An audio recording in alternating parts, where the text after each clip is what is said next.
What is up? What is up? What is up, awesome people of the internet? I got one question for y'all. Are you not entertained? Are you not entertained, everybody? We just saw another championship come and go, and South Carolina stays undefeated and wins another championship. So guys, we're going to talk about this game. We're going to talk about what happened. We're going to talk about the players who stepped up and stepped out and really made this game happen. We're going to talk about Dawn Staley and her legacy and the fact that she has done it again. And yeah, we're going to talk about Iowa and Caitlin Clark as well. Lots of stuff to talk about. But guys, question for you. Let me know in the chat. Let me know, are you not entertained? They're interviewing Dawn Staley right now, and she is extremely emotional, which makes sense. I mean, this has been a grueling year. This has been such a grueling year for everybody. And yeah. South Carolina wins this one. Final score, 75 Iowa, 87 South Carolina. This truly was, when we talk about wins, there's different types of wins. There's wins where you have like a star player who shows up and shows out and really like dominates the entire game. You have games where you sort of win by luck. And then you have games like this one today for South Carolina, where I feel like this game was a true embodiment of a team win. There was no real superstar for South Carolina today. It wasn't. They won off of teamwork. They won off of hard work, and they won off of like just grit, just pure grit. So yeah, South Carolina wins this one, and they live to fight.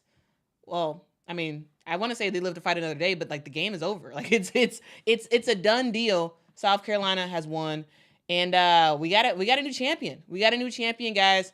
And I do want to talk about this game because I thought that this game was a phenomenal way to cap off a great season. We started off this year with a lot of expectations, right? We had expectations of possibly seeing UConn and LSU in the championship game because of the way those teams were stacked up, right?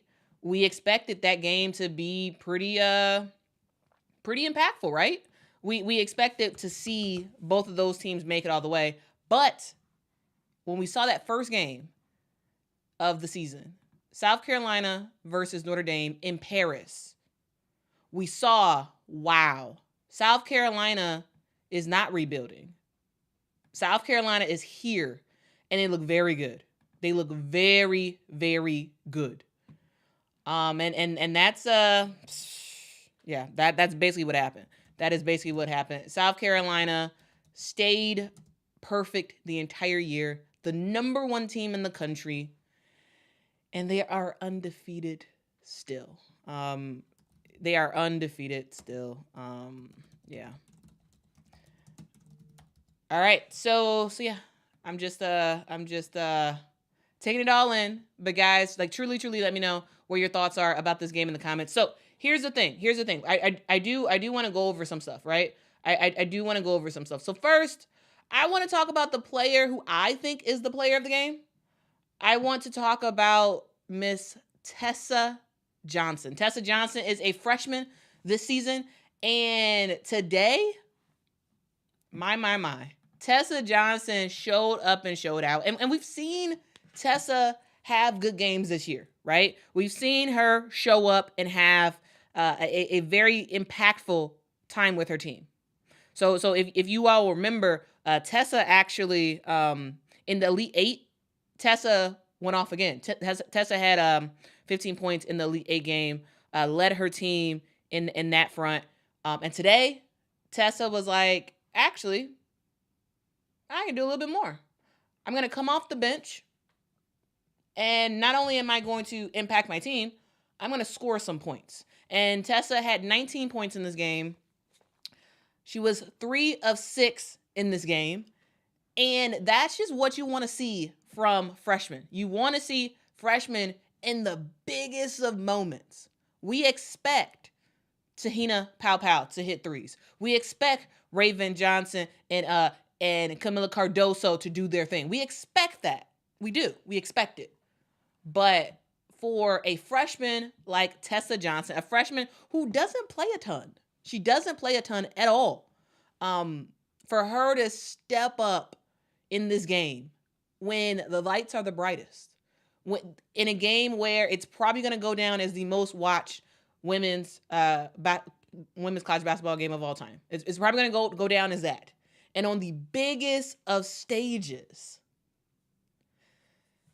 she makes it happen. So huge shout out to Tessa Johnson, because I thought she did phenomenal. I thought she absolutely did phenomenal. And here's the thing, guys. Here's the thing about this game. This game, absolutely, Donovan says Tessa is that girl. Facts. Daniel says Tessa game MVP. I agree.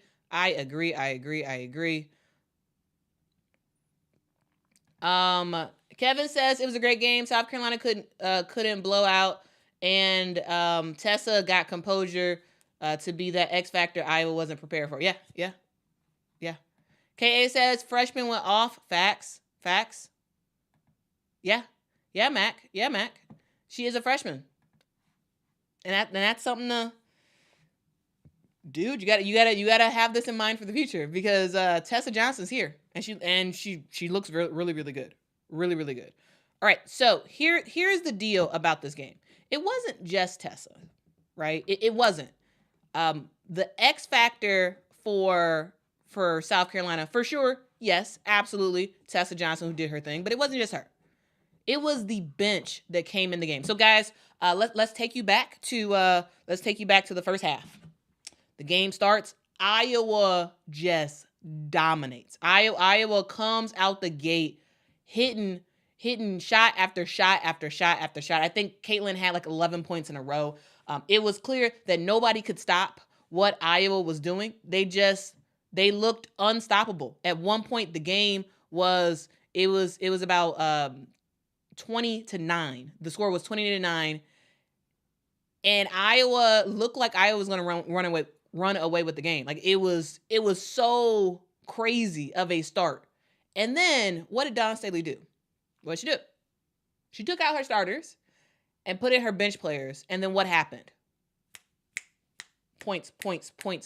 Stops. This South Carolina team, the reason why they are so dangerous is the fact that you can take out the starters if they're not playing well, and then you can actually see the bench players come in and make some stuff happen. South Carolina, overall, their starters had a bad start to the game, in my opinion, like very, very bad start. But who came in the game? MiLaysia Fulwiley. MiLaysia Fulwiley comes in the game in that first quarter, hits a 3. Tessa Johnson comes in the game in that first quarter, she hits a jumper, and then it starts hitting shots from there. This South Carolina team is so good because they are so deep. They have 9 starters on this team. 9 starters. And it's hard to compete with that. It is so hard to compete with that. You had the likes of Tessa Johnson, who did her thing.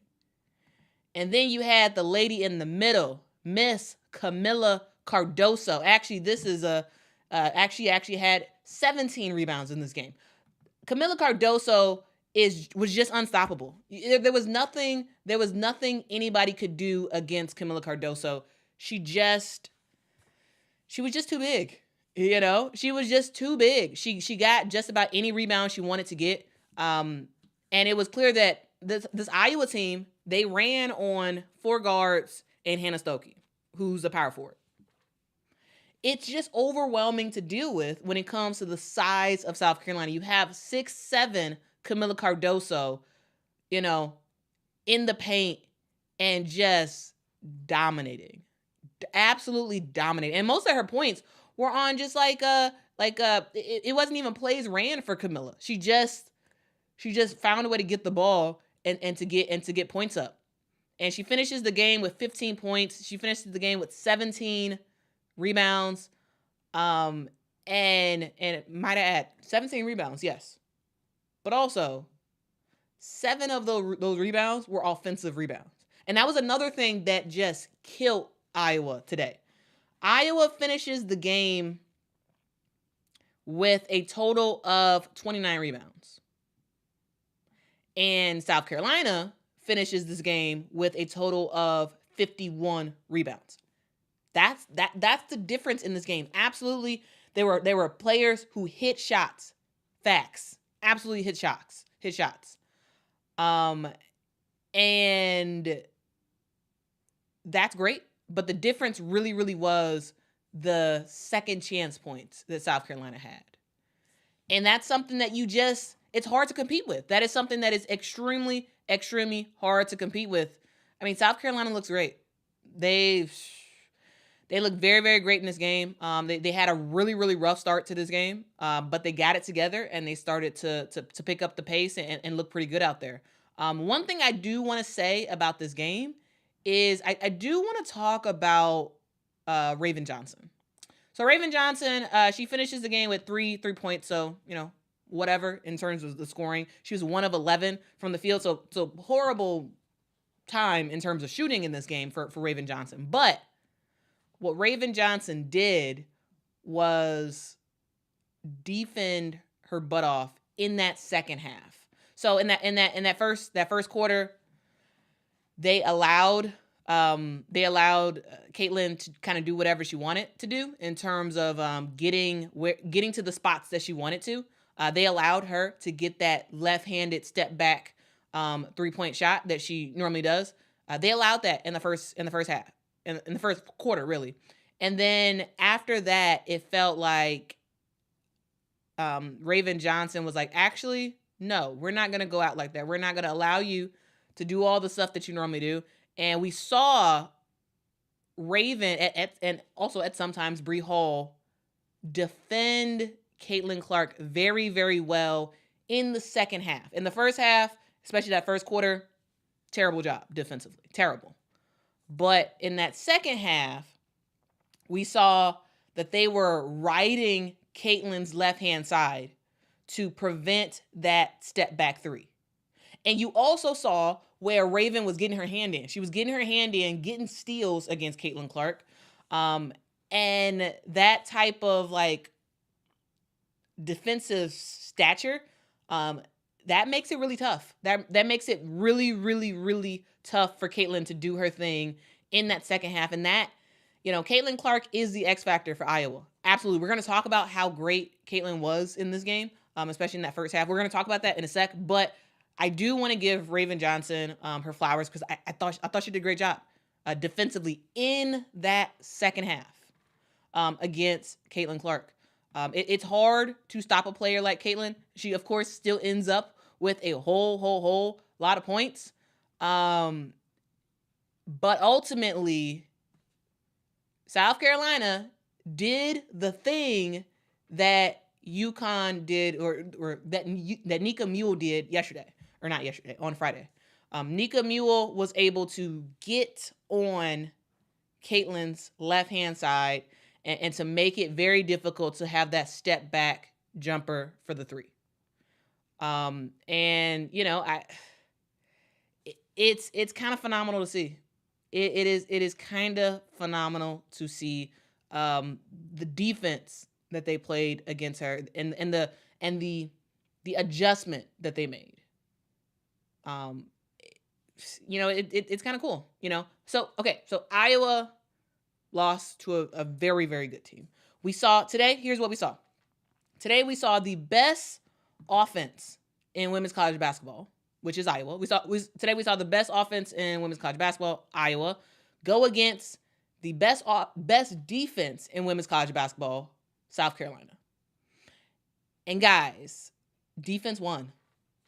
Defense won, and that defense had a lot more offense than they did last year. The reason why South Carolina won last year, the reason why South Carolina won last year is because, yes, they had great defense. Still had a great defensive team, but they couldn't hit shots last year, so they lost.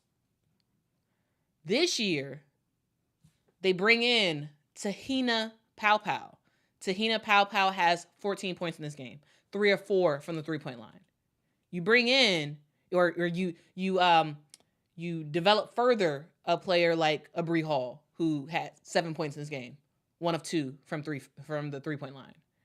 You bring in a freshman named Tessa Johnson, 50% from the 3-point line today, giving her team a boatload of points, 19 points for Tessa Johnson. This is the difference for this squad. This is the difference. Shooting. You now have, not only now do you have a great defense, now you have an offense that can put points on the board. And that when you need them to do so, they can make some stuff happen. So that's the difference for this team. That is the huge difference for the squad. And hats off to South Carolina, because they did a great job. They did a great job. Carmela saying that she called it. Carmela says, I should have bet on this game. I literally called it and said it was going to be a 10-point game, give or take 1. And I would have made so much money. Well. Oh, man. Yeah, Karan. Yes, the bench was the difference. Absolutely. The bench was a huge difference in this game. And yeah. Jack says, where did Tessa Johnson come from? Don Staley had her just sitting on the bench all season unused. I mean, yeah. But that's South Carolina, though. You don't go to South Carolina for individual awards. You go to South Carolina to develop and win. And that involves, that sort of development involves you sitting on the bench for large stretches of time. Today, Tessa played 25 minutes. Today she played 25 minutes. Normally Tessa's playing about 17 minutes a game. And that's a thing, right? 17 minutes a game is substantial, absolutely. But I know for a fact that there were some people who may have never even heard of Tessa Johnson before this game. And that's a thing. That's a thing. But I will say this: Tessa Johnson has had some phenomenal games this season. She's had some phenomenal games. Is she a player that is getting double figures every single game? No, she's not. She could. She absolutely could. But the thing about South Carolina is they have a rotation. They have 9 players who can start anywhere else in the country. 9 players who can start anywhere else. So someone has to come off the bench. Multiple someones have to come off the bench. And yeah, they're not going to play 30 plus points a game. They're going to play 17 minutes a game. But ultimately, you know that these players are straight up ballers. So yeah, guys, I did just want to talk about that because I thought that was pretty cool. Also, we can't talk about this game. We cannot talk about this game and not talk about Caitlin Clark.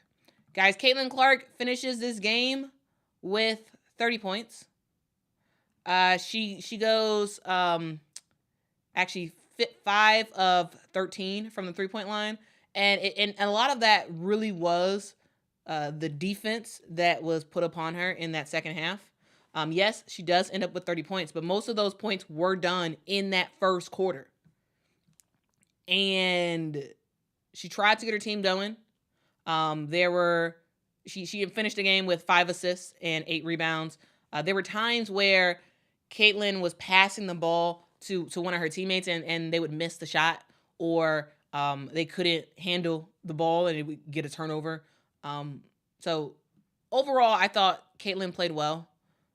It's just that one of the things about this that she's gonna learn is, hey, you got to figure out a way to, if they cut off your left hand side, you have to figure out a way to still make shots.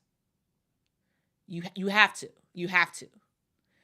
And she had opportunities in that second half.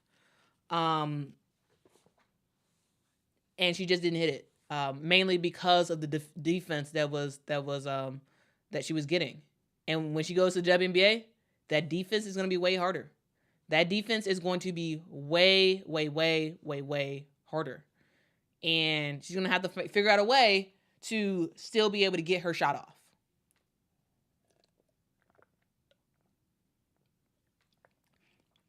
Guys, I was so excited in this game. I got so thirsty. But yeah, I thought this was a great game of women's basketball. I talked about, yesterday I talked about like that I didn't care who won because I didn't. I thought that South Carolina was going to win, but I didn't really care. I wanted it to be a very close game that was determined in the last couple of minutes. That's what I wanted. That's what I wanted to see. I wanted to see a close head-to-head, like, we don't know what's going to happen type of game. And for basically the entire second half, South Carolina, yes, they were sort of leading, and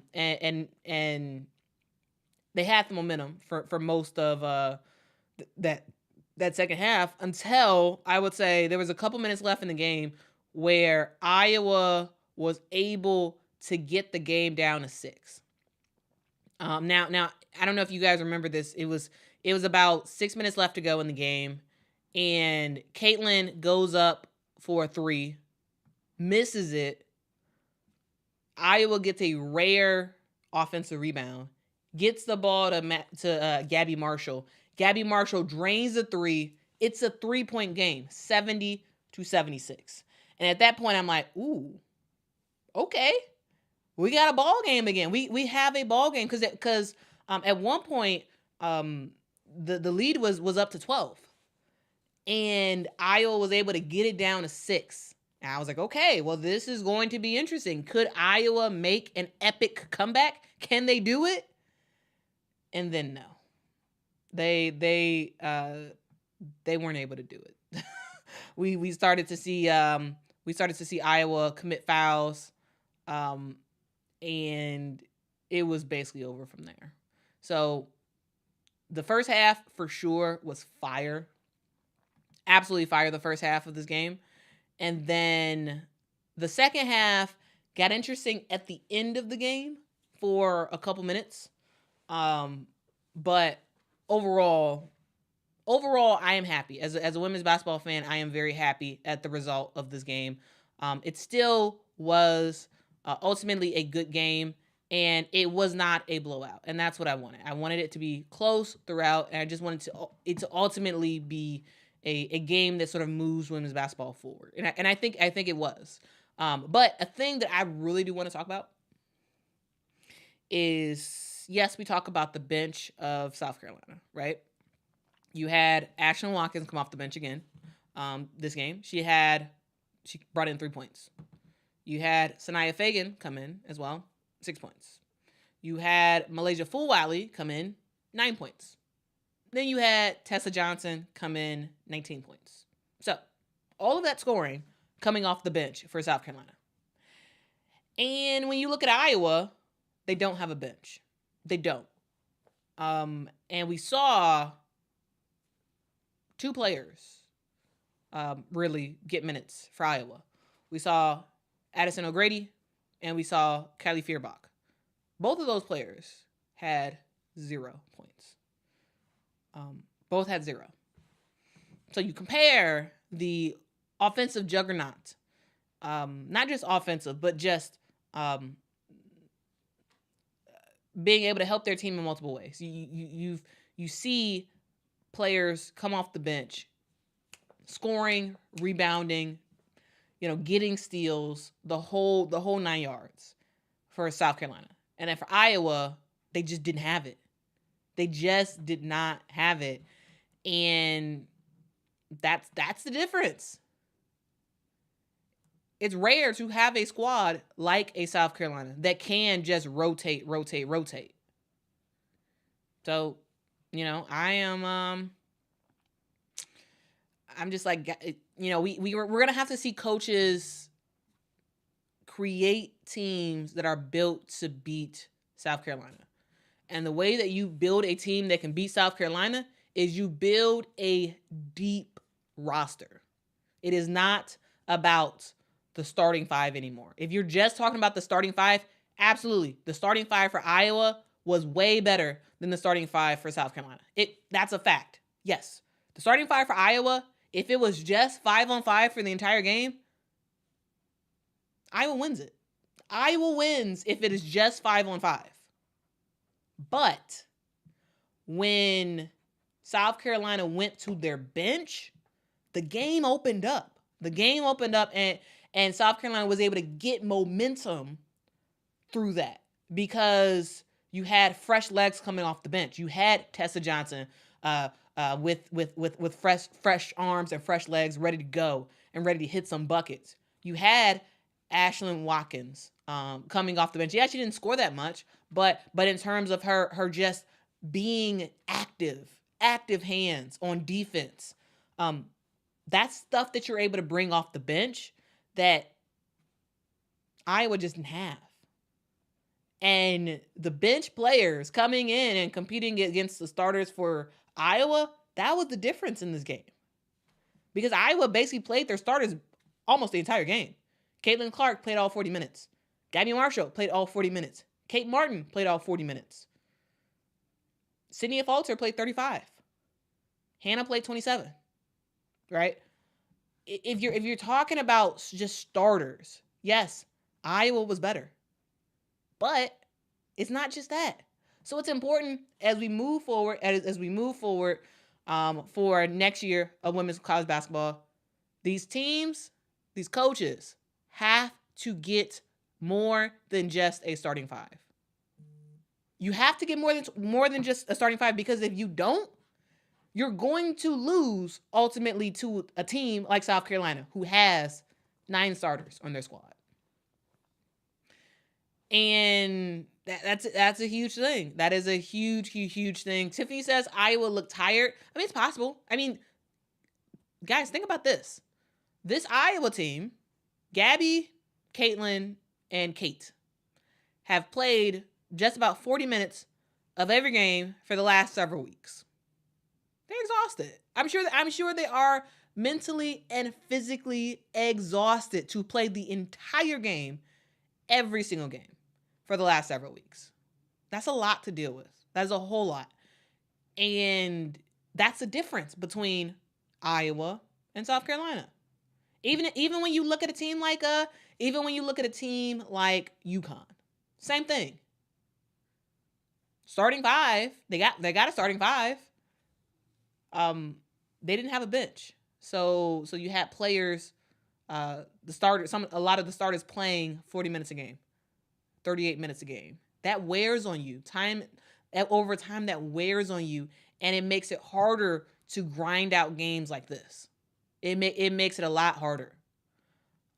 So that's something that is something to think about. That is something absolutely that teams have to think about going into next year when you're playing a squad like South Carolina. Guys, if you all can hit that like button, that would be phenomenal. If y'all hit that like button, that would be really, really great. WS Judah says, Quita, you have to stop. Iowa starting five is not better than South Carolina's. The play today, Iowa starting five played way better than South Carolina's starting five. They did. It's a fact. You want me to prove it? All right. Let's prove it. Let's prove that this is a fact, that South Carolina starters didn't play as well as Iowa starters. All right. So let's go into proving this. And we prove this by looking at the we're going to prove this by looking at the final score. So, Iowa has 75 points in this game. Guys, hit that like button, please. And also hit that subscribe button if you have not subscribed before. Thank y'all for joining me. Okay, so we're gonna answer this question. We're going to answer this question. All right. So Judah says Iowa starting five is not better than South Carolina's. Today they were. Okay. So Iowa has 75 points in this game. 75 points. All 75 of those points were scored by the starters of Iowa. They scored 75 points in this game. The starters. Starting five. Now let's go to South Carolina. South Carolina, their starting five did not score that many points. So if we add up the points for the starters for South Carolina. All right, we have 11 for Chloe Kitts. We have 15 for Kamilla Cardoso. We have 7 for Bree Hall. We have 3 for Raven Johnson. We have 14 for Te-Hina Paopao. What does that get us to? 50. All right, the starters of South Carolina scored 50 points. The starters for Iowa made 75, scored 75 points. In the game today, if we're talking about offensive firepower, yes, Iowa was better. The starters for Iowa were better than South Carolina. I don't think that's a big deal. I don't think that's throwing shade on anybody. I think that's just a fact. It was the bench production for South Carolina that made the difference in this game. It was the bench production. And it is fantastic if you're a coach like Dawn Staley to have gotten this team used to anybody can score. Anybody can get in the game. Anybody can make some stuff happen, right? She has gotten this team conditioned to Tessa, you're coming off the bench. You may not have a lot of playing time. MiLaysia, you're great. You're the future of women's basketball. However, you're not going to play all the time. You're coming off the bench. Ashlyn Watkins, I know you can jump out the gym and you are fantastic. You're coming off the bench most of the time. Sania Feagin, I know you are also great. You're not going to play a ton. But I'm going to get you in critical moments, and I need you to step up and show out. She got this team conditioned. She got the bench players conditioned to when they're coming in the game, making an impact right away. And I think that's the difference. That is absolutely the difference in this game.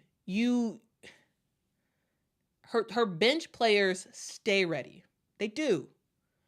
And when you look at bench players on basically any other team, you don't see that. You do not see that. This team stays ready. They stay in the gym. They may not get a lot of playing time, and they still make it all happen. They still make it work. They still cheer on their team. They have a bench that is talented. And that's the difference. That is 100% the difference. WS Judah says, respect to you and your channel. Okay, if you're speaking about today's game, I agree. Yeah. That's what I'm talking about. I'm talking about today's game. Yeah. But I appreciate the back and forth. I appreciate the coming. I think it's important for us to, be able to disagree. And also not to disagree, but just also like talk about like specific facts for quick moments, as well. So yeah. All right.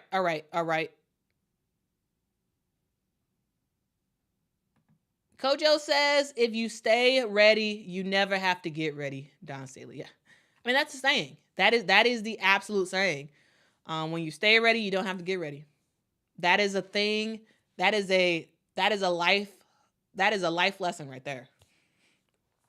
When you talk about women's college basketball, absolutely. Stay ready so you don't have to get ready. Tessa Johnson was ready. She stayed ready. So when it came to a game like this, the biggest game of her life, the game where millions upon millions of people are watching, she showed out, because she was already ready. And that's what you need. That is what you need.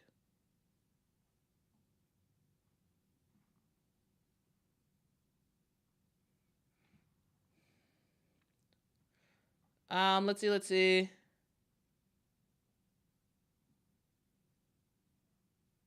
Eugene says super teams are boring. Expand on that, please, Eugene. That would be awesome. Thank you. Brown Sweet says Dawn has a complete team that can rotate in and out to make it happen. Yeah, absolutely. And that's the difference.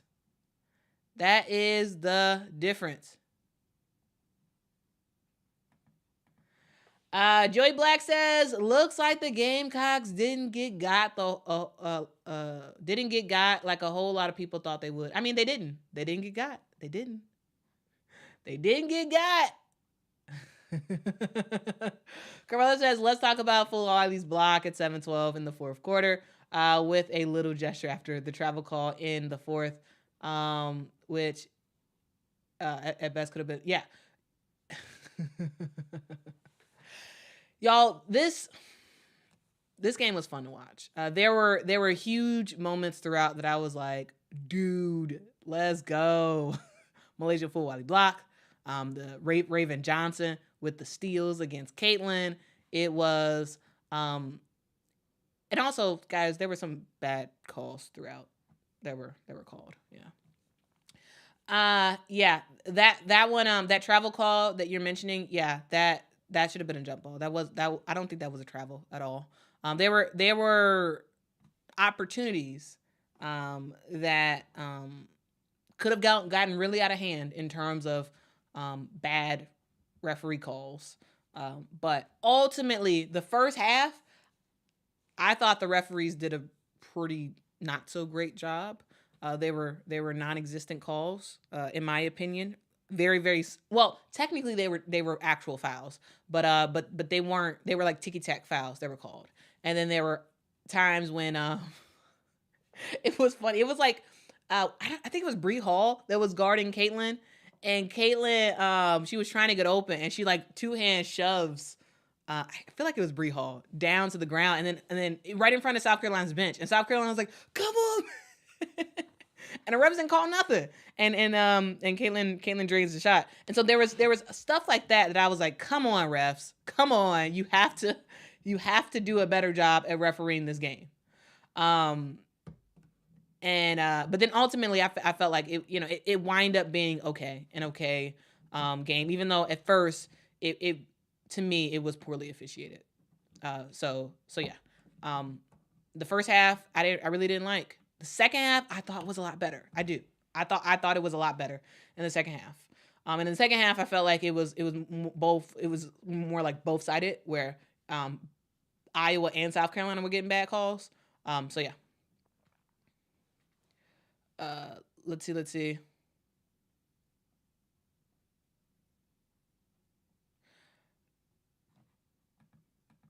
Christopher says South Carolina will be better next year, just to let the haters know. I mean, it's possible. It is possible, but also, the rest of the women's basketball world is going to catch up. And we're going to see what happens. We are absolutely going to see. There's going to be a lot of stuff that's going to be happening in the transfer portal. We may see more people. We may see more players in the transfer portal, in the coming weeks. So we'll see. This is why I like women's college basketball, because it is so unpredictable. So unpredictable. And we'll just see what happens. We will absolutely see what happens.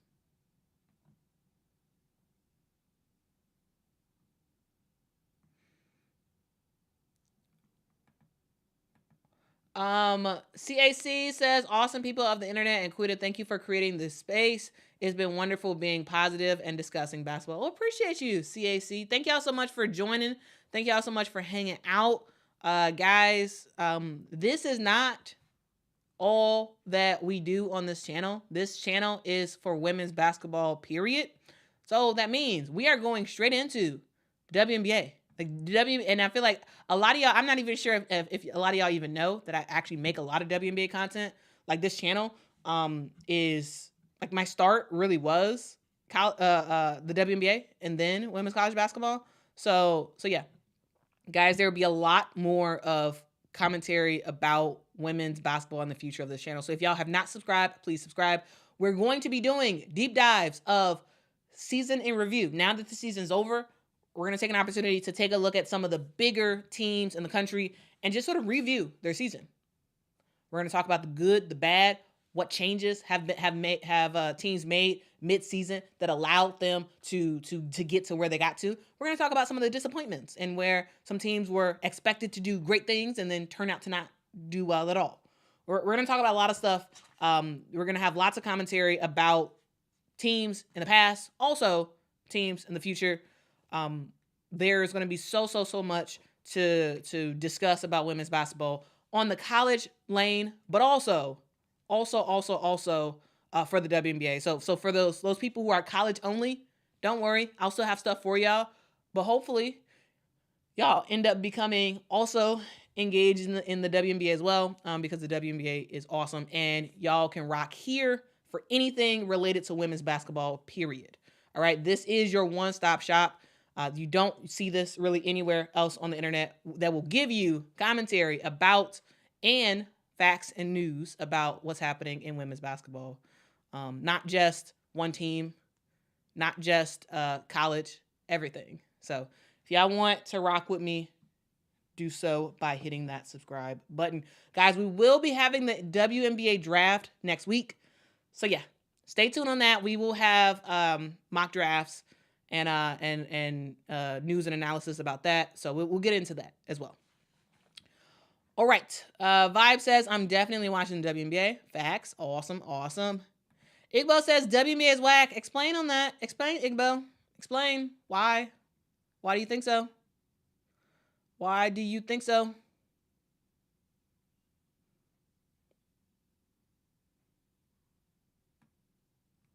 Let's see. Mama Tia says, good luck to Angel. Yeah. Angel's going into the WNBA draft. Should be fun. It should be so fun. All right, guys. So yeah, basically the game is the game is over. South Carolina has won the championship one more time, and we about to enjoy some great basketball. So yeah. Again, player of the game, in my opinion, was Tessa Johnson. She really was the X factor. Yes, Kamilla Cardoso did do her thing. Absolutely did her thing in this game. And when I talk about player of the game, yes, technically the player of the game is Kamilla Cardoso, because Kamilla Cardoso was, rock star, lots of double, all that good stuff. But I expected that from Kamilla. One of the things that I love about women's college basketball is the unpredictableness. You don't know who's going to step up. And in today's game, I saw Tessa Johnson step up. Have I seen her step up in the past? Absolutely. But she hasn't had as many opportunities as other players. But to me, Tessa Johnson shined. She was not a player that I expected to really dominate. I didn't. I thought, okay, maybe Tessa will come in. Maybe she have 5 to 7 points, whatever. But she came in hitting 3 after 3 after 3. She impacted her squad in a very positive way. And she got herself more minutes in the game. She had 25 minutes in this game, which is a lot. She had more minutes than Chloe Kitts. She had more minutes than Bree Hall. She had more minutes than Te-Hina Paopao. Tessa Johnson played better, way better than I expected. And to me, she is the player of the game. Though the actual player of the game is Kamilla Cardoso, who had 15 points, 17 rebounds, 3 blocks in this game. She was unstoppable. If South Carolina continued to if South Carolina really wanted to feed Kamilla the ball and just gave it to her every single possession, Kamilla could have had about 35 points in this game. She was just unstoppable. She couldn't really miss, and she just was able to just do whatever she wanted. And from a rebounding perspective, it was just clear that Iowa couldn't do anything, because how can Hannah and how can Kate Hannah Stuelke and Kate Martin, how could they compete rebounding wise against Kamilla Cardoso? You can't. It's a losing battle. It's a losing battle. But Cardoso did her thing as always. She is the player of the game, but in my opinion, it really is Tessa Johnson, because I expected Kamilla Cardoso to eat. I did. I expected her to eat on the boards. I expected her to get points. But I did not expect Tessa Johnson in this game to show up and show out like she did. Slow Motion says Tessa was a 4-star recruit. Y'all acting like she's some bum that can't play. Every school wanted her. I mean, I don't know if people are saying that in the chat, but definitely on my perspective, absolutely. Tessa Johnson is not a bum. Tessa Johnson is a phenomenal basketball player. She was a phenomenal basketball player in high school. If you go on YouTube and look at some Tessa Johnson videos when she was in high school. Phenomenal. Absolutely phenomenal. So to me, it's not a oh, she was a bum or trash or whatever. No. Tessa Johnson's great. It's just that Tessa Johnson hasn't had a ton of opportunities for South Carolina this season. A lot of the bench players haven't, right? Even if you look at Sania Feagin, Sania Feagin's a rock star too. Sania Feagin's really good. MiLaysia Fulwiley, very, very talented. They don't play a ton of minutes. Even the starters don't play a ton of minutes. And so I was expecting her to play her role and have a good game, but I wasn't expecting her to have 19 points. And to me, that's just a thing. That's a thing about South Carolina, that all of their players, all of them are talented enough to score 19 plus points a game. All 9 of those players that I believe are basically starters. They have a 9-man rotation. All 9 of them would be starting on any other team. And all 9 of them, in my opinion, could average at least 19 points a game on any other team. But with South Carolina and the way that they run offense, it's not the same. You can't. Each player cannot eat like that for South Carolina with the way that they play offense. And the way that everything sort of happens. So hopefully that sort of answers at least how my perspective on it. Tessa Johnson's great. I just didn't expect this from her today. I don't think that's a big deal. I think that's just a thing. So I don't know exactly if y'all in the chat are talking about that she wasn't good or whatever, but I think she was absolutely good. Absolutely. Rover says Tessa passed up a lot of shots during the season. She can average 15 points easily. Yeah, absolutely. Absolutely. And we've seen over the last several games, we've seen MiLaysia also pass up shots. We've seen Te-Hina Paopao. Sometimes she doesn't sometimes she passes up a shot and passes the ball. They're a very unselfish squad. So yeah, a lot of them pass up shots. And it works. It works out for them. It works because they play unselfish basketball. But if they wanted to be selfish, absolutely, they can score. They can absolutely score. Everybody, we go down the list. Chloe Kitts, she had 11 points in this game.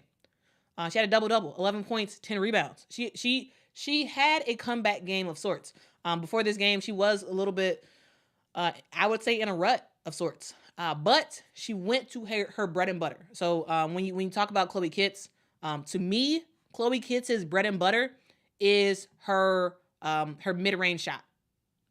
That is her bread and butter. Chloe Kitts, if she gets her mid-range shots going, she's effective. She had 11 points in the game, 5 of 8 from the field. Honestly, Chloe Kitts could score way. She could have scored way more points in this game. Kamilla Cardoso, 15 points, 7 of 14 from the field. She also had 17 rebounds in this game, 3 blocks. If they fed her the ball more, intentionally, she could have way more points than 15. Bree Hall, 50% from the field, 7 points in this game. If she was looking for her shot more in this game, she could have scored more points. They just have a lot of talent on their squad, and it works. It absolutely works for them. Fresh Air says, which is what works for the team to be unselfishly generous. Absolutely, it works. Hey, and whatever works. If you're winning games, if you are 38-0, I mean, the proof is in the pudding, right? The proof is in the pudding.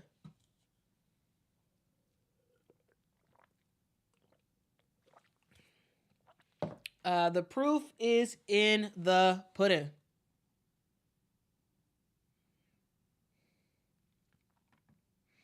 Kamilla says, Chloe, a.k.a. Baby Durant, has a much better game and was a factor today. Yeah. I mean, y'all, her mid-range is cold. It is so good. If y'all actually like watch Chloe Kiss when she's in her pocket, she got the mid-range shot. She got the mid-range shot down pat. She really do. WS Judah says, I'm so happy they won because Raven was missing everything from outside. I'm glad she played great defense. Yeah. You know, her offense wasn't clicking, but defensively she did her thing. There's some talk about Haley Van Lith in the chat. Jasmine says, I highly doubt she goes back to Louisville. No, I don't think she's gonna go back to Louisville. I think that bridge is blown. Is blown. Like it is what it is. Like it's that bridge has sailed. That's not happening again. I don't think that. I don't think she's gonna go back there. She has to figure out where to go. Tyrone says Chloe needs to transfer. I don't know if she. Well, here's the thing about South Carolina. South Carolina is bringing in a lot more players. Joyce Edwards, Adhel Tack is going to be ready to go. So from a post position, you kind of have to figure how you're going to have to figure out like what you're going to do, basically. I personally think that this is not me advocating for anybody to travel to transfer, but I think that somebody is going to transfer for South Carolina. It feels like Chloe Kitts might, because the thing is like, okay, who's gonna like playing? You have to think about playing time next year, and like it's like, okay, well, Chloe Kitts and Watkins, Ashlyn Watkins, basically play the same position. We're going to see Watkins win that position, in my opinion, because she has. In the second half of the season, I think Watkins has played better than Chloe Kitts overall. And so the question is, I'm not gonna tell him that real quick, Carmela. I'm a hold that and see if it see what happens with it. I'm a hold my if Chloe does enter the transfer portal, I will make a video talking about where I think she goes. So yeah. I will make a video about where I think she'll go. Is it likely she transfers? No. But if someone's going to transfer, I think she might go. But again, it's going to be hard for someone. It's going to be hard for someone to transfer from South Carolina because they just are such a good team. And if you want to win, if winning is your main goal, you stay with South Carolina. But when you think about after the games are over, right? You think about individual awards. You think about just lots of playing time. That's something you may have to think about. But anyway, let's not talk about transfers. We are talking about a fantastic game of women's basketball that we saw. 87 South Carolina, 75 Iowa. South Carolina do their thing and win it again. For Iowa, Caitlin did her thing, especially in that first half. She with 30 points in this game. I thought Hannah Stuelke played pretty well. She had 11 points, 50% from the field.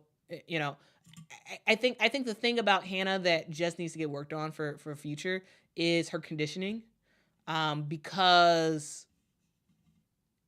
when Hannah was out of this game, I felt like Iowa got cooked more on defense when she was out of the game. And, she played 27 minutes, so that's quite a bit of minutes. But Iowa really did need her to play basically 40 minutes in this game. And, that's a thing. That is absolutely a thing. Gabbie Marshall, I thought Gabbie Marshall played a very good last game.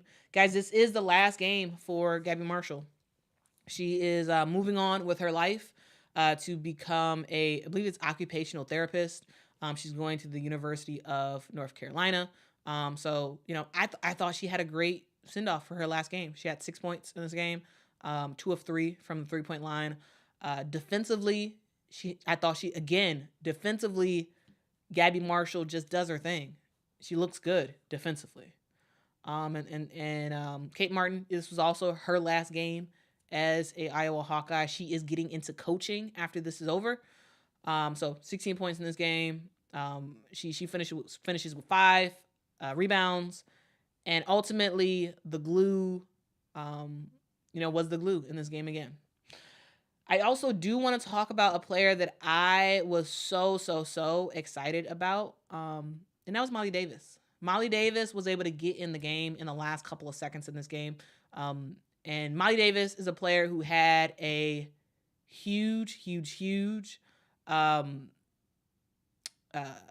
Davis had a huge injury towards the end of the season, and she missed out on the entire postseason. And we saw a player like Sania Affolter get the starting nod in place of Molly Davis. And there was hope that Molly Davis may be able to return back, for one of the end games, and that just wasn't going to happen.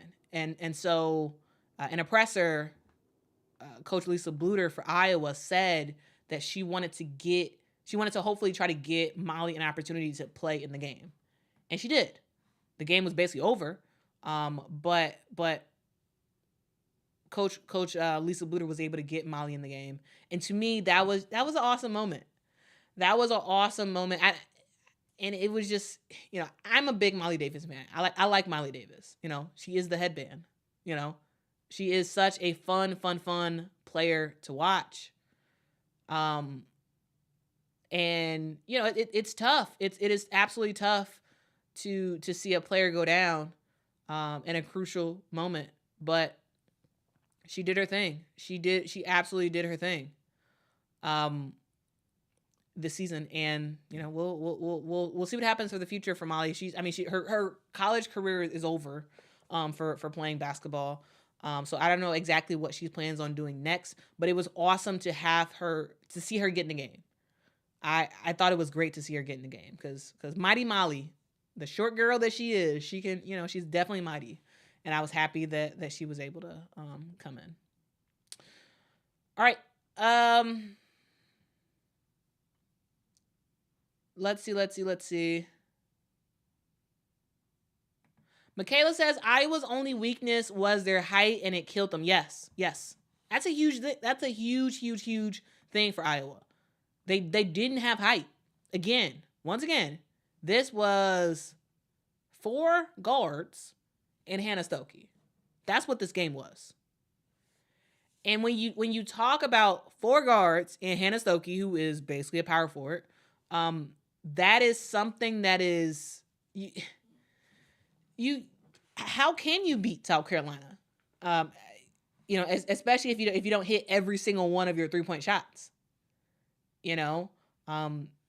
Iowa doesn't have height. They never really have. And it was very obvious today that they just needed a little bit more height. And possibly it could have been different. Maybe South Carolina still would have won, but it may have been a closer game than what we actually saw.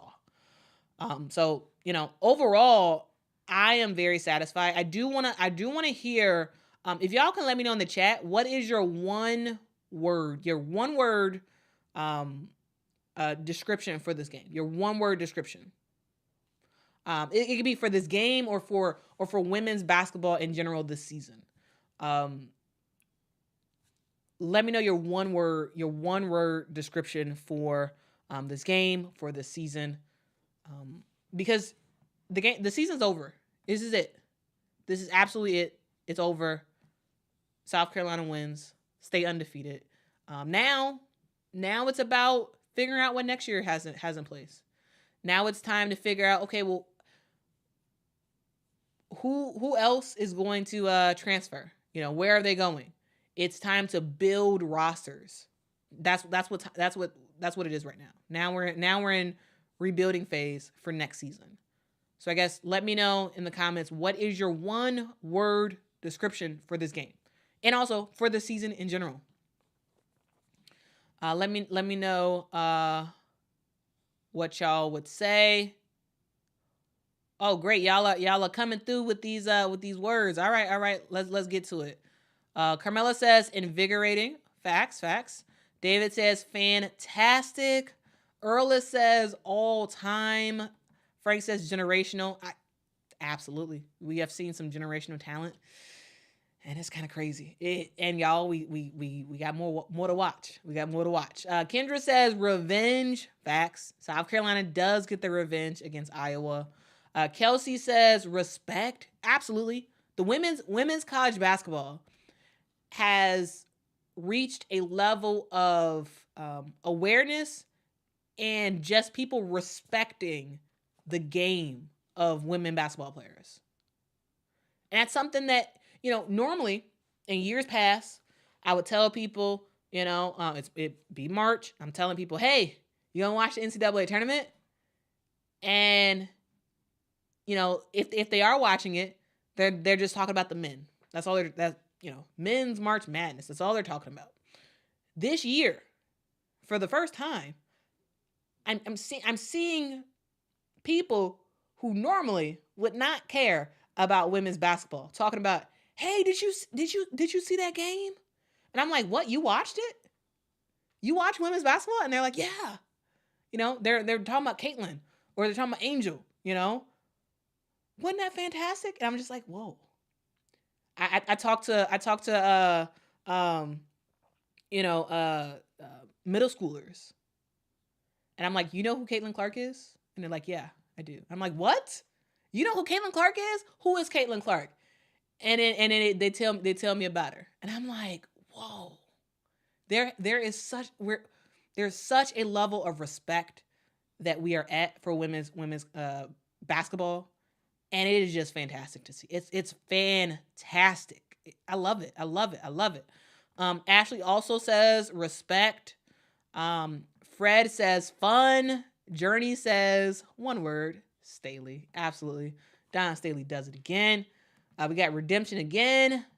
Alfreda says awesome. Omega says exciting. Absolutely. AF's one word is Raven. Cosmic, I mean, that's basically two words. Cosmic says effing amazing. All right. JB says growth. Absolutely. The growth of the game, the growth of women's basketball. It's great to see, guys. And we are at the precipice of something new. I know that we have seen a lot of stuff happen this season. But we are on the precipice of just something fantastic happening. And yeah, this is great. It is absolutely great. Carmela says fluidity. All right. JB says transcendent. S. Cole says lit. Facts. Adrian says exciting. Mia monumental. Yeah. We're at a monumental point in women's basketball. Allie says karma. G. Dot says for the game, death for the season, momentum. Yes. Hey, we got the momentum, and now it's like building blocks. Build. Just keep building. We have the momentum. We have the momentum as women's basketball fans, and you know the game is at a very high level, and it's about continuing that. It is about continuing that. Todd says revenge. Carmela says greatness. All right. Leak says phenomenal. Facts. Static Liquid Media says LSU. Okay. All right. Mama Tia says South Carolina resiliency. All right. Next to air says predictable. Charles 19 says existential. All right. That's a $10 word right there. Existential, $10 word. Tanya says historic. Absolutely, yeah. This is a historic time for women's basketball. Yeah, absolutely. Frank says generational. CAC says for the game, greatness, for the tournament, legendary. Man, I love y'all words. Ashley says notoriety. Jasmine says satisfying. All right. Yeah, I love it. Exciting. Resiliency. Justice. Okay. Historic. Yeah, I mean, this has been a fantastic year. And guys, I do just want to take the time to just say thank you. Thank you to everybody who has hit the like button on one of my videos. Thank you to everybody who has put something in the chat. Thank you to everybody who has subscribed to this channel. Thank you to everybody who has been rocking with me all season and beyond. This channel started in earnest making commentary videos about women's basketball last year at this time.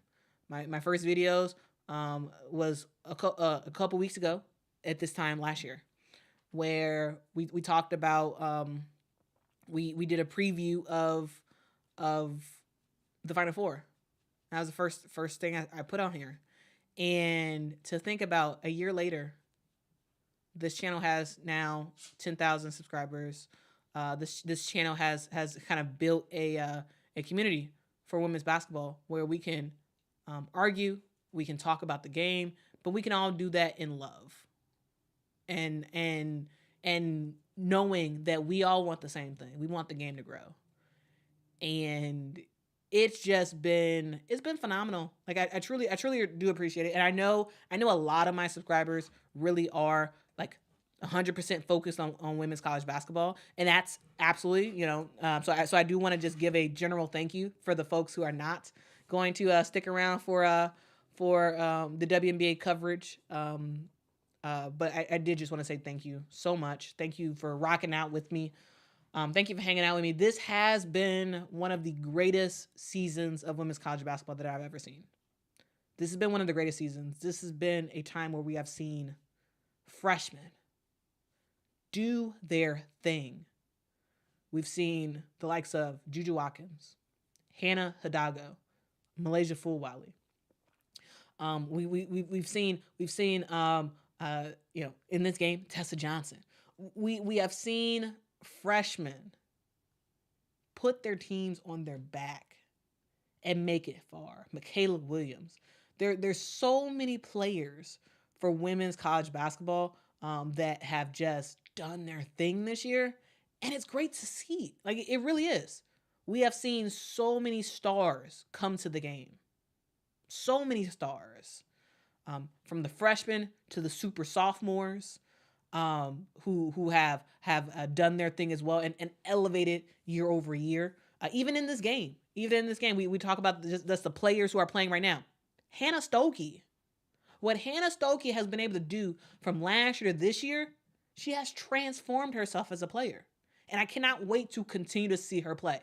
Ashlyn Watkins, another player, has transformed herself year over year. And I cannot wait to continue to see her play. We've seen juniors step up. We've seen seniors step up, even super seniors step up. This game has been amazing. There is a freshness to the game. There is a funness to the game. There is a just joy to the game. And it's driven by just phenomenal players. And I just love it. I absolutely love it. I think this has been, one of the greatest seasons I've ever seen of women's college basketball. And guys, I've been I've been watching women's college basketball, like for real, since Candace Parker's freshman year at Tennessee. And I don't even know how long that was. That was a long time ago. You know, I mean, I've been watching before that, but like in terms of like watching basically every single game, yeah. You know, this is such a special season. And I was so honored to have been able to go to the Final Four yesterday. I was so honored, so honored to go. I said yesterday on Friday. It was really awesome to go. Shout out to Kamilla again for giving me a ticket. It really just capped off a great game, a great season. Just a great time for women's basketball. So guys, I hope you all stick around. I hope you do to the channel for more commentary, for more analysis about women's college basketball, about the WNBA. Because guys, we're not stopping. The goal of this channel exists to celebrate and highlight what women are doing when they get on a basketball court. I know that there's, you know, a lot of stuff surrounding women's basketball, and a lot of times that women's basketball gets the short end of the stick. But it is my goal to make a place where that's what we do. One thing, we talk about the game of women's basketball. That's what we do. That is what we do here. Shout out to Drizzy Dez for the super chat. Thank you so much. Drizzy says, I'm so interested in next season women's game. Juju and Hidalgo have my attention. I hope ESPN shows equal love to everyone. I hope so too. Because guys, we have lots of stars. We have lots and lots and lots of stars. In women's basketball, we do. And a lot of times they don't get a lot of attention. Like, you know, there was a quick segue based off of this comment. There was a in one of the pressers for UConn, one of the journalists asked. They basically asked like, I can't remember the exact question. It was basically like, are you looking forward to being the next Caitlyn next season in terms of the attention that Paige Bueckers would get? And it's funny that like Paige Bueckers was the it girl for women's college basketball her freshman year. Then she got hurt, and then Caitlyn took that mantle, and people kind of forgot about Paige. And now Paige is back, and now they're saying, hey, do you think you're going to be like the Caitlin Clark of women's basketball next year? And Paige is like, well, I hope people pay attention to other players. Like there's lots of other players who have done their thing in women's college basketball. There's lots of players who are like killing it. And I hope that we all pay more attention to just everybody and not just certain people, because, you know, it's a thing, right? Like everybody knows that if you talk about certain players, you know it's going to get a lot of attention. Like I made like a video about Hannah Hidalgo and how fantastic she was, and that thing, you know, got like 1,000 viewers. But then I like make a short video about, you know, Gabbie Marshall or Caitlin Clark, and numbers real high. And I hope that in the future, as women's basketball fans, we can grow to appreciate not just the star that ESPN is putting in our faces every single second, even though Caitlin Clark deserves it. She's very talented. But there's other players as well. And I hope that in the future we're able to really celebrate what all players are doing in the game, because they truly have been amazing. Let's see. Carmela says, Quita, who would you say were your top 10 players of the season? Also, people on the internet, who were your top 10 players of the entire season? I know it's hard, and y'all might not be able to say them real quick. I'm gonna think about that, Carmela, because I don't just want to say the 10 names that are popping in my head right now. I want to think about it. I think that actually could be fun. I think that could be a fun thing, a top 10. I think it might be fun to make a top 10 list. So I'll try to do that. That's a good idea. Omega says Tessa is a star. Absolutely. Tessa Johnson is a star. Leak says, Quita next year you'll be working for ESPN. Hopefully when Holly retire, I pray that you next in the likely not. I don't anticipate me ever having a job at any of the major sports news companies. I don't see that happening. I don't see it. So that's likely never gonna happen. But you know, shout out to the ladies who did their thing today. Elle Duncan, Andrea Carter, you know, Carolyn Peck, Aaliyah Boston. There are some phenomenal women who are doing their thing from a broadcast perspective for ESPN. You know, Ryan Rucco, who's been, you know, this man has been doing women's basketball games. I can't even remember the last time that he wasn't doing women's college basketball games. You know, Rebecca Lobo, Holly Rowe. There's been so many people, and I know lots of people have lots of different feelings about certain commentators. But you know, they're trying to grow the game. And I feel like they do have stuff that they are required to say. And yeah, I don't see myself ever doing that. I don't see them ever offering anything like that to me. But that's okay. I'm gonna rock out with y'all because that's, you know, we gonna be the YouTube brigade. That's what we do. All right.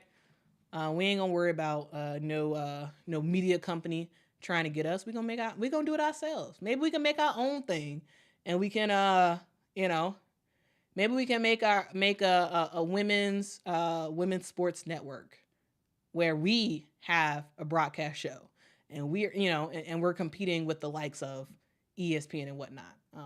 But yeah. A Payne says, Quita, I've learned so much from you. Been here since about this time last year. I'm here to watch you no matter what you discuss. You are the draw for me, and I'm sure many subscribers. A Payne, thank you so much. I really do appreciate that. I really do. I really appreciate that. Oh, I think I got a super chat. Women's Hoop Masterclass. Thank you so much for the super chat. Saying, been rocking with you since your first video. Keep up the great work, Quita. Looking forward to the start of the WNBA now. Thank you so much. I really do appreciate it. And like, truly, when I say I appreciate it, y'all, I really do. I really do. Let's see what else y'all have to say in the chat. Next day air, I agree with you. I agree. Yeah. Next air says Raven Johnson and Nika Mule gave a masterclass on how to guard Caitlin Clark. I agree. And yeah, Vaughn, I neglected to mention Audie Crooks, but yes, Audie Crooks is going to be a beast. She is so good. Audie Crooks, for those who don't know, Audie Crooks plays for Iowa State. And when we talk about the future of Iowa basketball, it's not the Iowa Hawkeyes. It's the Iowa State Cyclones. And it's it is wait, is the Cyclones, is that their name? Did they go by Iowa State Cyclones? I don't know. That feels right in my head. Let me see. Yeah. Iowa State Cyclones. Yeah. That's what they go by. It is Iowa State and what they're building. Guys, Iowa State basically has a full freshman roster. And what they have been able to do this season, I'm just like, whoo-wee. I can't wait. I cannot wait. I can't wait at all. Because they're so talented. They are so talented. Randolph says these networks aren't all that they're cracked up to be sometimes. I agree with that, which is why I am in no hurry to go anywhere. Hey, I'm cool with the awesome people on the internet. We can just keep doing this. We can just keep doing this. Okay, postseason awards, we got to do it. Okay, I think we got to do it. I think we got to do the postseason awards. I think we got to. It sounds like a good idea.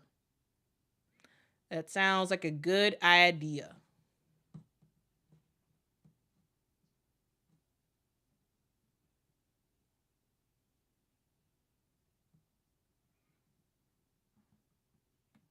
Or anything is possible. That's funny. Yes, that's funny. Let's see. Leek says that's fair. Have your own brand. I agree. Yeah. I mean, that's what I'm trying to do. I mean, I think it's important for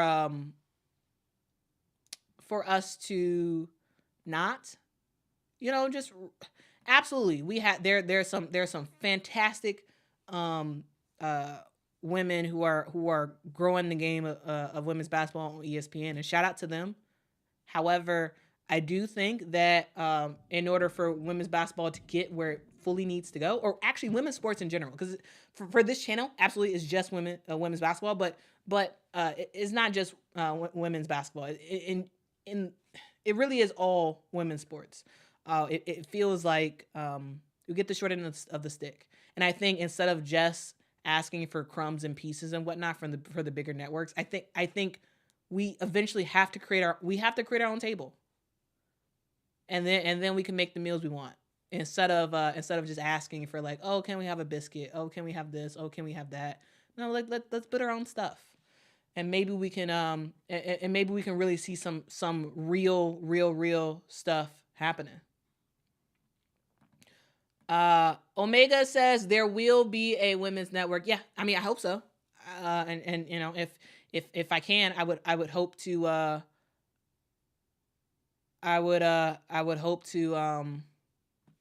be a part of that, so. Kamilla says, thank y'all for showing me love, but I'm going to need y'all to put 2 L's in my name. Carmela said, put some respect on her name, y'all. Put some respect on her name. Oh, man.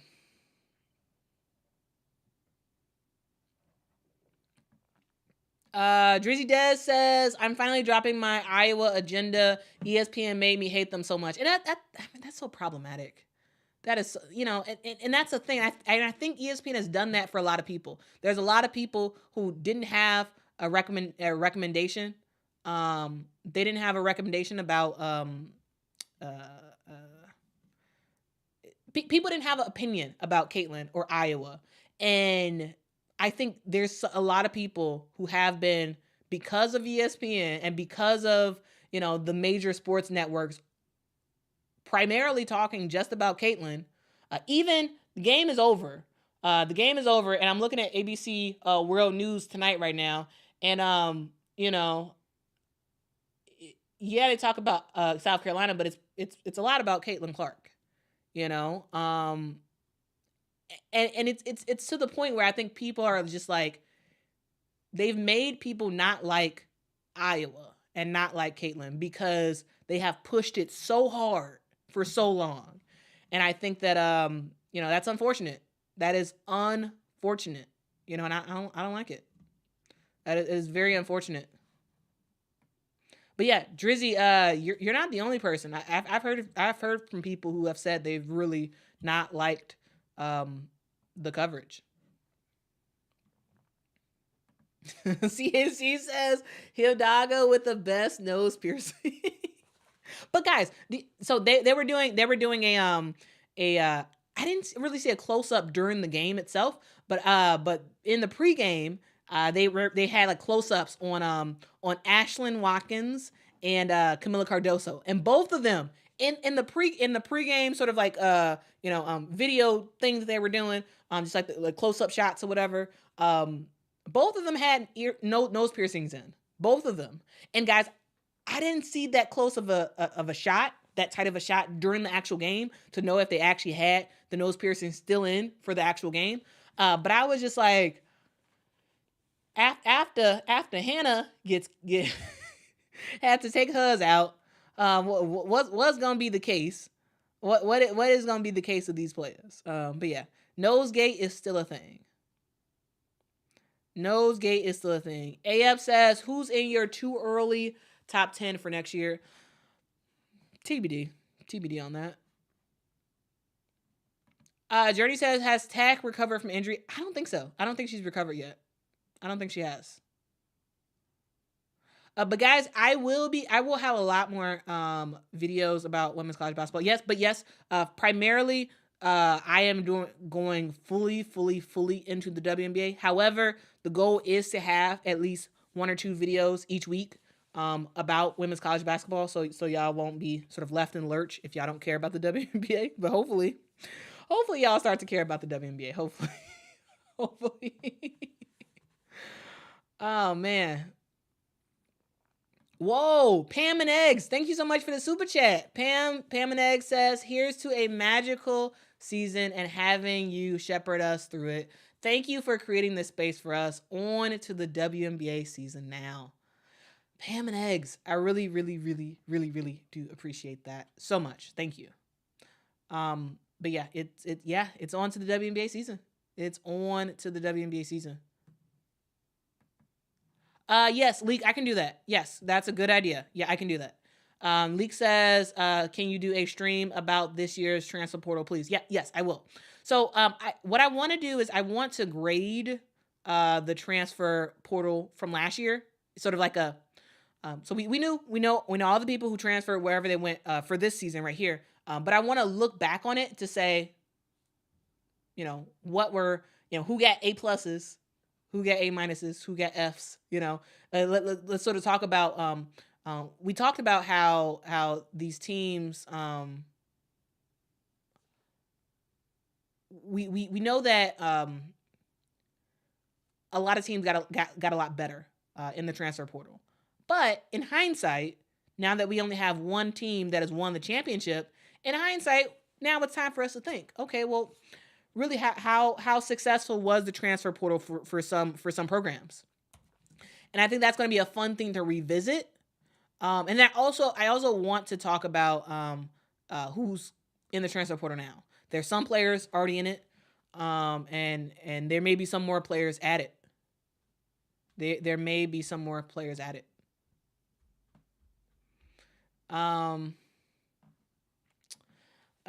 Peter says, t-shirt idea, awesome people of the internet know that Quita. I like that. That was not one of the designs that I had worked out. But I love that. Peter, that's a great idea. That's a great idea.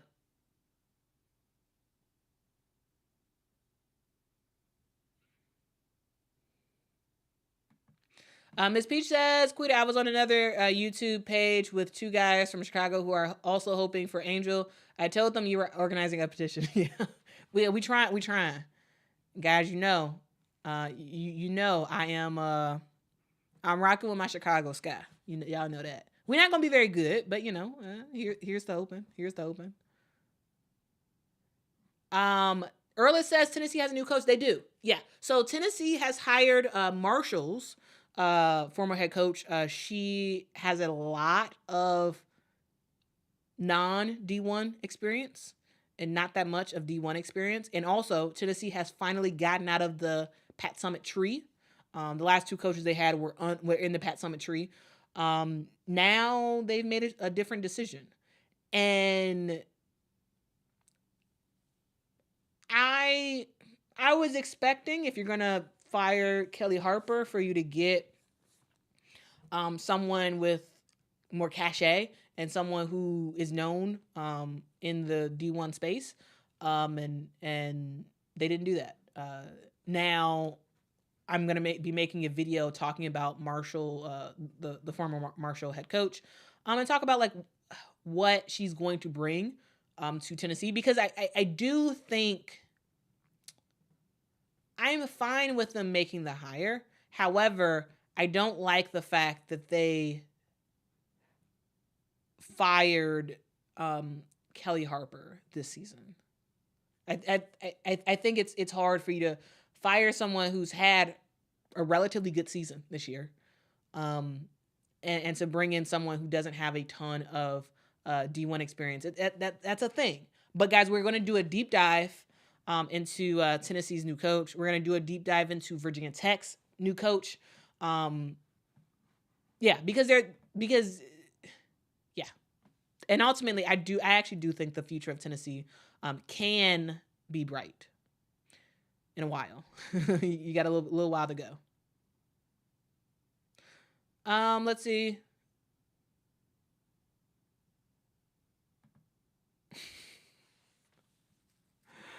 Holland Oates. I love that name. Holland Oates, that's a fantastic name. Holland Oates says, you're definitely the Issa Rae of women's basketball, starting from YouTube to who knows what. Y'all, Issa Rae is that's like a legend right there. That is like huge company to be mentioned in for sure. And guys, I am drinking my Coke Zero Final Four. Yeah, I gotta reminisce on that.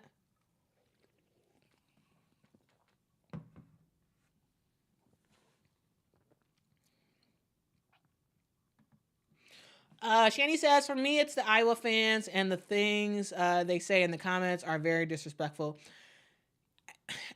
Yeah, I will say, while we have had a fantastic season of women's basketball,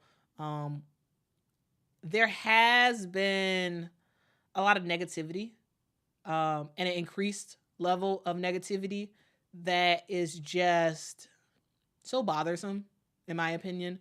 So we have seen a lot of commentary for negative commentary, and this is not everybody. I actually know, I know Iowa fans, and there are some awesome Iowa fans, but also we have to acknowledge that there have been some loose fans, sort of recent fans, who have been problematic and have said a lot of crazy stuff. We have seen horrible stuff being said to players this season. Like I made a video yesterday about talked about Gabbie Marshall, and for some reason, I don't know. Okay, here's the thing. For some reason, the weird thing about this YouTube thing is you just don't know what actually is just gonna fly off, and like people are gonna watch it, and like for some reason, I don't really understand why, but for some reason that Gabbie Marshall video has a lot of views, and it's sort of weird, and it's weird to like what people actually click on. It's very, very strange sometimes. Sometimes I'm like, this isn't even like, this is just I don't know. Anyway, from her deleting her social media because all the terrible comments she got after that UConn game, to Angel Reese the entire season just being absolutely torched on social media. The stuff that people have said, the AI crazy stuff that people have done to her to absolutely like mess up the look, the sort of tarnish her look, where you Google her and you see stuff that is very inappropriate and is absolutely not stuff that should be AI generated about anybody and should be put out by anybody. There's been a lot of problematic stuff, and I've seen Angel Reese hit very hard with that, and it's ridiculous. It is absolutely ridiculous that that she's had to deal with that all season, and also not even all season, even last year she had to deal with it. You talk about the hate that you talk about the hate that Caitlyn has dealt with as well. Like people who are so mad about the coverage that she's got on ESPN that they like hate her as a person. And it's like, okay, well, be mad at ESPN, don't be mad at her.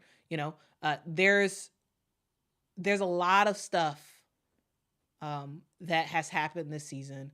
The fact that South Carolina gets disrespected quite a bit.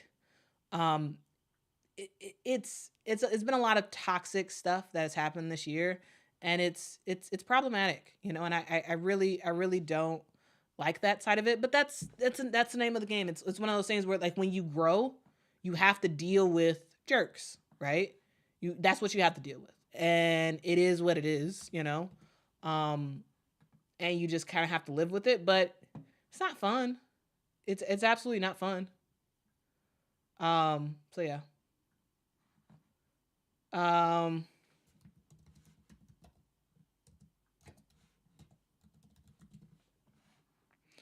All right, guys. All right.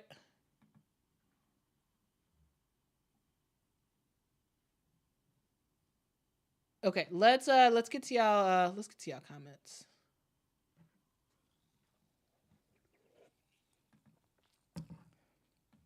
JB says the amount of negativity and hate towards certain programs this year has been really disgusting. I must say, no, it comes with growing the game, but it's so avoidable and unwarranted. I agree. It's for sure not fun.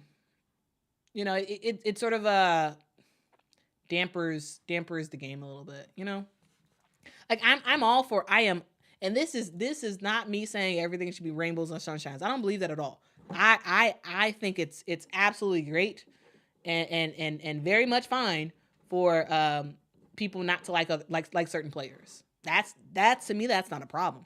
It's not a problem because like look at for example, you know, I mean there's some players who like play a certain role. Look at NBA example. Look at Draymond Green. Draymond Green, the role he plays, he's the bad guy. He's the tough guy. Nobody really likes Draymond Green if you're not on his team. But as a person, he seems like a great person. And I think sometimes we turn certain personas that players have on the court to who they are as a person. And then we make sort of value judgments about who they truly are. And I think that's wild and messed up. So yeah. I'm just saying. Anyway, I am kind of venting and just talking right now. Anyway, continuing on.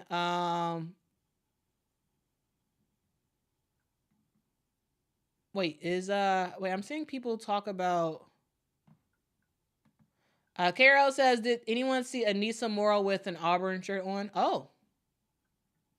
Is she going to Auburn?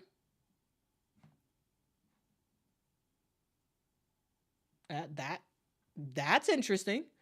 If basically the whole if all of LSU just like blows up in smoke and everyone just leaves and goes somewhere else.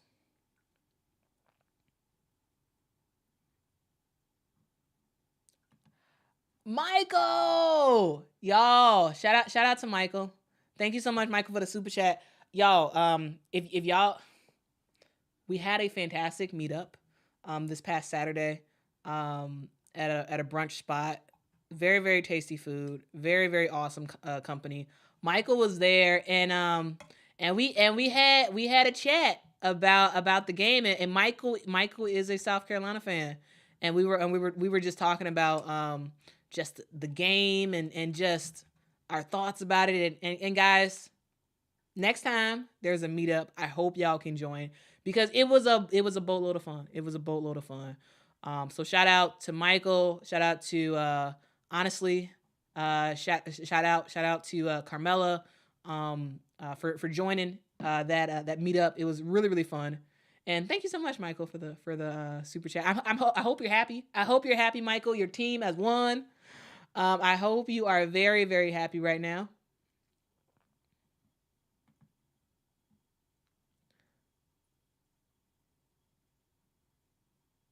Let's see.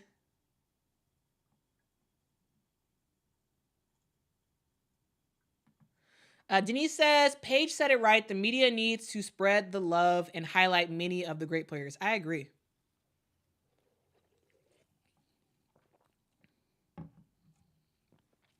I absolutely agree.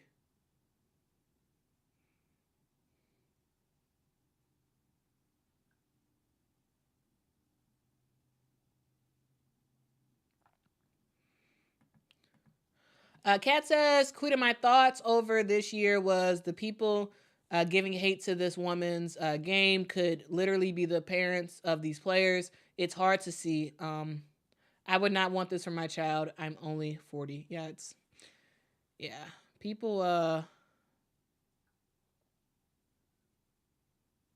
people, people can sometimes not be awesome people of the internet.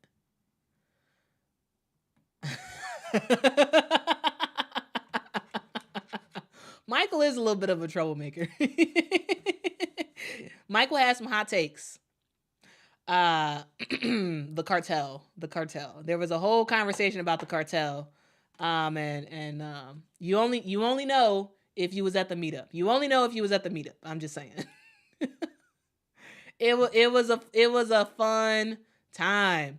Michael also says, and I bought you a national championship t-shirt too. I was wrong about Watkins starting, but how about Kits, Fulwiley, and Johnson? Yeah. Michael, Kits got in her bag again today. She got in her bag again. She was on a little bit of a rough skid for a little bit, but yeah, Chloe did her thing. She did her thing. And Tessa Johnson, y'all.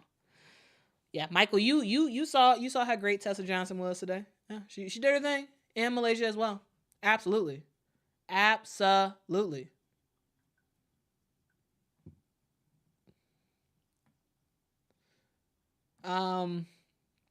Journey says, I wonder how long Coach Staley sleep/vacation before she gets back at it. Probably very soon. Dawn Staley she's just a coach that just works. She just works, man. And I can't see her like taking a whole bunch of time off. She absolutely should. She deserves it. 100%. But yeah. Triple X, thank you so much for the super chat. Says Coach Staley called Clark one of the GOATs. You agree? I guess I gotta listen to the clip. I guess I don't understand like one of the GOATs. Like there's only like one GOAT though. You know what I'm saying? Like I don't know. Like when I think of like the greatest of all time, it's usually just one player. So sure, if she's saying one of the GOATs, I assume she means like top 5 or whatever. And I can go with that. I mean, yeah, I could go with that. I don't know exactly the full context of like what she said. But yeah, I can absolutely go with that. Caitlin Clark is the best offensive college player I've ever seen. I've seen a lot of great players. She's the best offensive player I've ever seen. She has done so much with not as much. I know I've talked about it before, where you look at top players in women's college basketball. You look at Brianna Stewart and how she has 4 championships. But then you also got to look at the players that she played with. You look at Maya Moore. Look at the players she played with in college. You look at Kennise. Look at the players she played with. You talk about Sharon Miller. Look at the players she played with. Brittany Griner. Look at who she played with. Like you can go down the list of like top players. You know, Skylar Diggins-Smith. Look at who she played with. Like there's been some top women's basketball players who have played in the college game, but they a lot of them had more top players than Iowa does. And this is no shade to Iowa. Absolutely. They do have some 3-star players on their team, a couple of 4-star players, but when we look at these other programs, we see a lot of like and we look at the other sort of like GOATs or whatever you know, great players or whatever. They have a lot more talent around them than what Iowa has. And this is not me saying that the players on Iowa aren't good. They are. But it's different levels in my opinion. So yeah, absolutely. Caitlin Clark is the greatest scorer I've ever seen.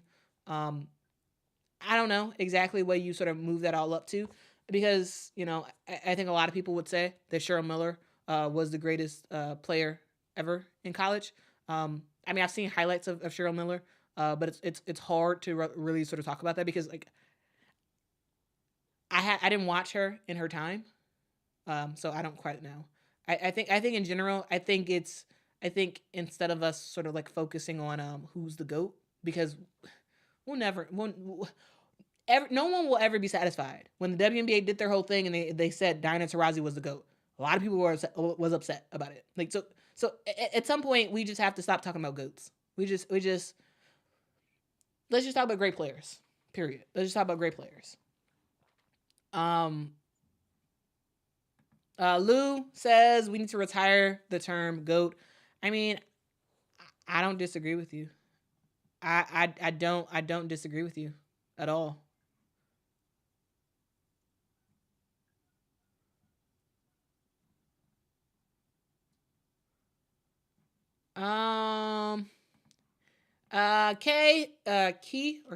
Key, I think.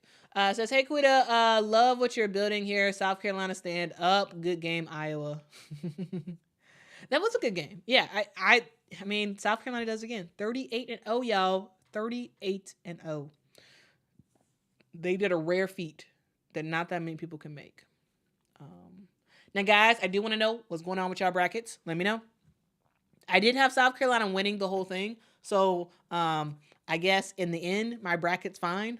But I get a lot of other games wrong in my bracket. So, yeah.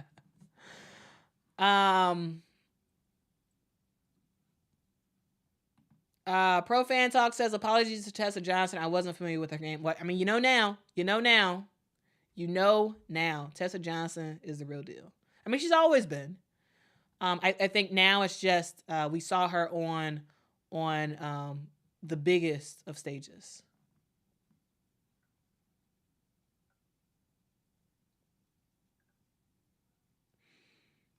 Let's see. Rosalind said South Carolina was not intimidated. They weren't. Proud of them for not backing down and staying poised. Well-deserved win, South Carolina. Oh, it's Key. Thank you, Key. All right. So when I see your name in the chat, I will remember Key, like an actual key. Key to a door.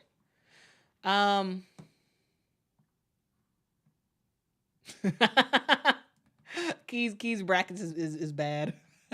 I mean, mine too. So, you know, no judgment here. My bracket's terrible.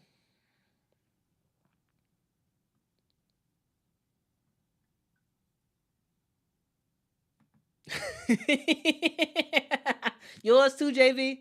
It's all right. You're in good company. I don't think there's anybody who has a perfect bracket for the women's game. I don't think anybody had a perfect bracket. So you're in good company, JB. Good company.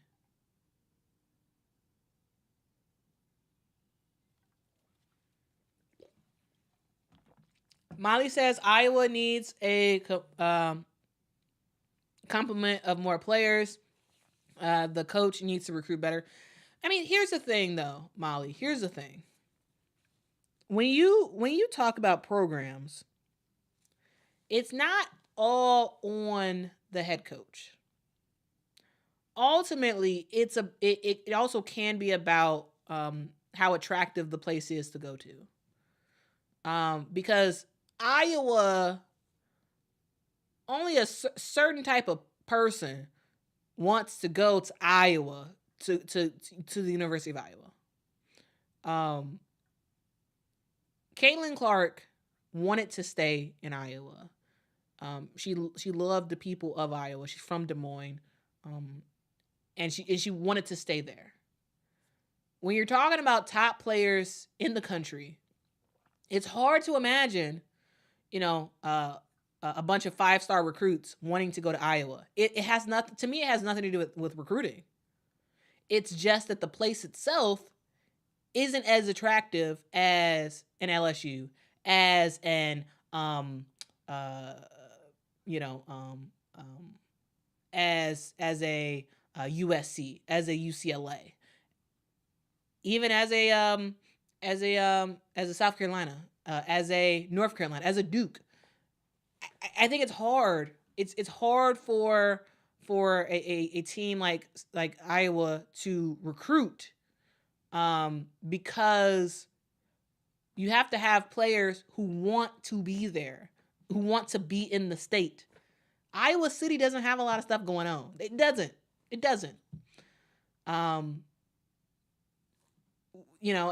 so it's harder for Iowa. So I don't think it's just about they just need to do a better job. It's just, it's hard for them, in my opinion. It is hard for certain programs. It is hard for them to get top recruits because it's just about how attractive the place is to go to. Kat, thank you so much for the super chat. Kat says, so happy to be here with you all. Thanks for an amazing year. I appreciate this space, no matter who we support. Thanks, Quita. WNBA, let's go. I'd be happy to set up a meeting in Louisiana. Okay. All right. Thank you so much, Kat, for the super chat. And yeah, we got to have more meetups. We got one under our belt. We're for sure going to have one early in the WNBA season with the Chicago Sky. For sure, we're doing that. And then we're for sure going to do Phoenix. I'm getting my coins up, and we're going to make that happen. And then the rest, we're going to have to figure it out. We have to figure it out. How we get to have more meetups around the country. Let's see. Shani says, players don't want to come there. Look at the committed. Iowa has no big players coming in. Yeah, it's again, it's tough for them. It's tough. Denise says Iowa doesn't recruit solely on talent. They want a player who fits their basketball philosophy. Well, yeah, absolutely. But also, even if they wanted to just recruit based on talent, I think it'd be hard for them to do that as well. You need someone to fit your basketball mentality or philosophy, because Iowa basketball is Iowa basketball. It's different. There's levels to it, in my opinion. There's levels to it.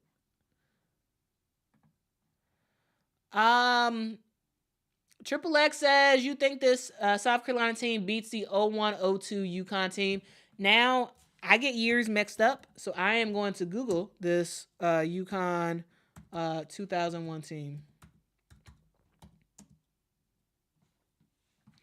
All right, so let's look that up. Oh.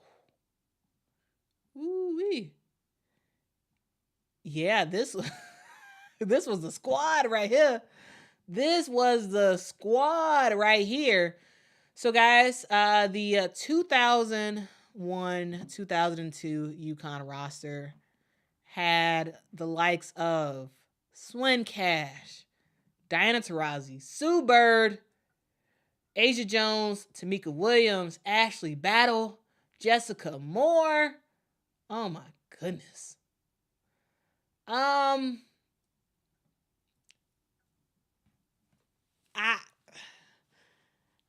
gonna give it to UConn. I'm gonna give it to the 2001-2002 UConn. I'm gonna give it to them. Yeah, I'm gonna give it to them. Yeah. Yeah. But I would say it's also kind of tough. It's also kind of tough because the level of athleticism back then is not the same as the level of athleticism now. Like, Ashlyn Watkins would be like an alien back then.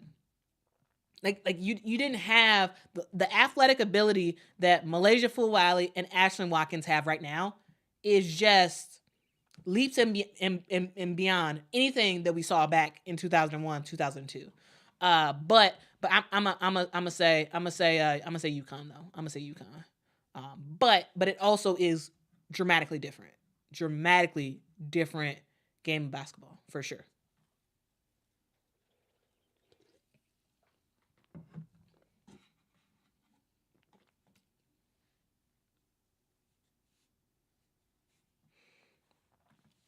Eric says, regarding your conversation about recruiting, I think that black women need to feel safe in a place like Iowa. I mean, sure, but I think players feeling safe is the same anywhere you go. I mean, sure, you can talk about Iowa and like wanting players to feel safe, but also I think you can say the same thing for Louisiana. I think you can say the same thing for South Carolina. Like, I think racism exists wherever you go. So I don't think there's anything special about Iowa, in my opinion, about black women feeling safe. Maybe it's because I spent a good amount of time in the state of Iowa, and so I don't really see it as that different than anywhere else in the country. But yeah, absolutely, players need to feel safe wherever they go. But I don't think that's the reason why Iowa doesn't get recruits. I don't think that's the reason. I really don't. I really don't think that's the reason.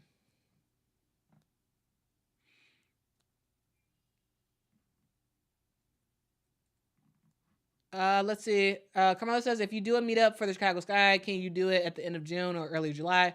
That's around my birthday, and I would love to go. Yeah, sure. I mean, the thing about the Sky is that like doesn't totally matter when the meetup is because I am literally at every single game, every single home game. I'm there, so it doesn't totally matter to me when exactly it is. So yeah, we could do June or early July. I'll probably do a poll to figure out when you all want to do that. JV says, I'm so mad you didn't start these meetups last year for the Final Four in Dallas. Well, I mean, going forward, you'll see them. Going forward.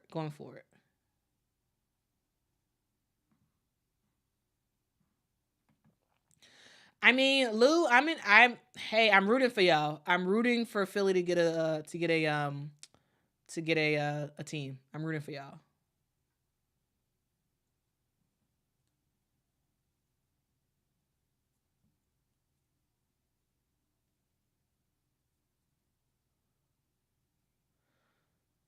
Let's see.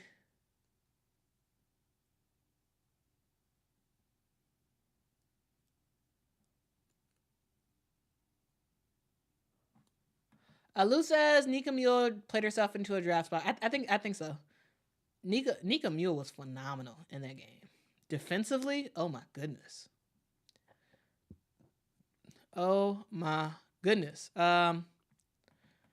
Kelvin says only Cardoso is leaving South Carolina for the WNBA. Well, we'll see. We'll see, Kelvin. I have learned to not be like very like firm on certain stuff when it comes to women's college basketball because you just don't know. Kelvin, we may look up next week and we see people leaving. We don't know.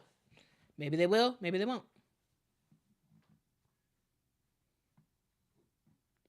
Kyra says some places are on another level. I agree.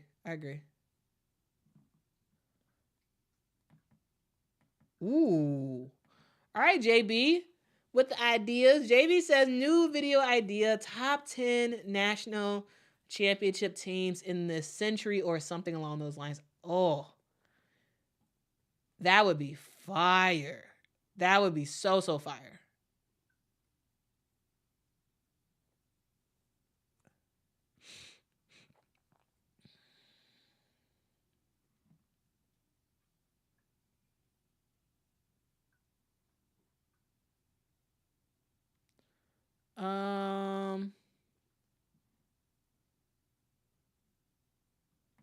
That is true. They do have a freshman coming in. Incoming freshman coming in. And Dell, who's very, very talented. Very talented.